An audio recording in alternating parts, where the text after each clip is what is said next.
చేగుంట మండలం చందాయిపేటలోని రైతు వేదికలో వ్యవసాయ అధికారి హరిప్రసాద్ ఆధ్వర్యంలో విత్తన మేళా నిర్వహించారు. కార్యక్రమానికి జిల్లా వ్యవసాయ అధికారి దేవ్ కుమార్ పాల్గొని మాట్లాడారు.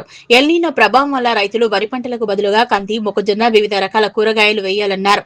రైతులకు వివిధ రకాల కూరగాయ విత్తనాలు అందుబాటులో ఉంచారు. రైతులకు తక్కువ నీటితో అధిక లాభాలు పొందే ప్రత్యామ్నాయ పంటలు సాగు చేసే విధానం, పంటల మార్పిడి వల్ల కలిగే ప్రయోజనాలపై అధికారులకు అవగాహన కల్పించారు.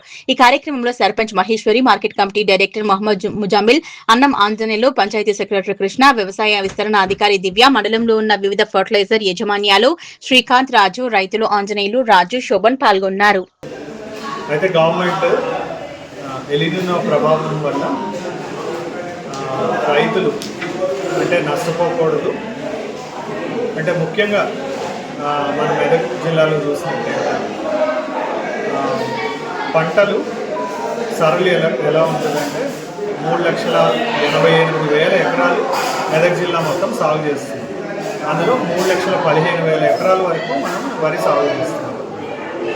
కాబట్టి ఐఎండి సూచించిన మేరకు మనము అంటే వరి పంట నీళ్ళు ఎక్కువ అవసరం ఉంటుంది.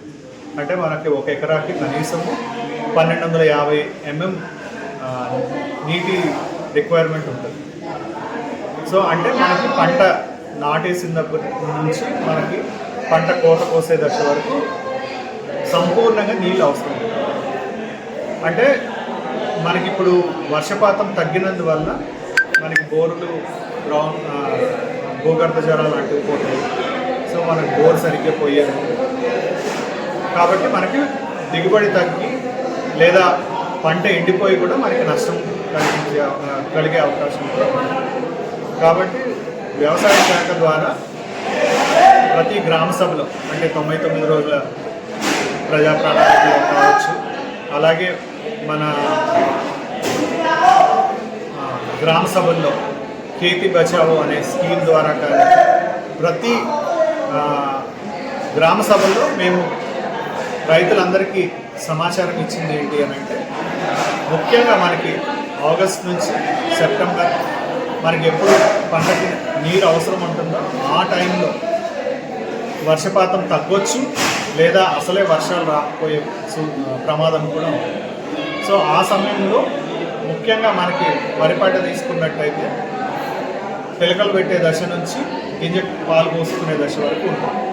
సో ఆ టైంలో మనకి నీరు అందకపోతే పంట మొత్తం ఎండిపోతుంది. సో రైతులు నష్టపోతారు అనే ఉద్దేశంతో ఆరుతడి పంటలు అంటే మనకి పంట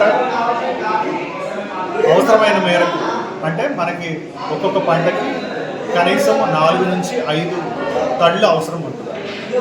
సో ఉదాహరణకి కంది కావచ్చు, మినుము, పెసర, మొక్కజొన్న లేదా సూర్యపూలు, అట్లాగే మనకి చిరుధాన్యాలు లేదా ఆమ్దము, శనగ ఇట్లాంటి పంటలు మనం వేసుకోవడానికి అవకాశం ఉంటుంది.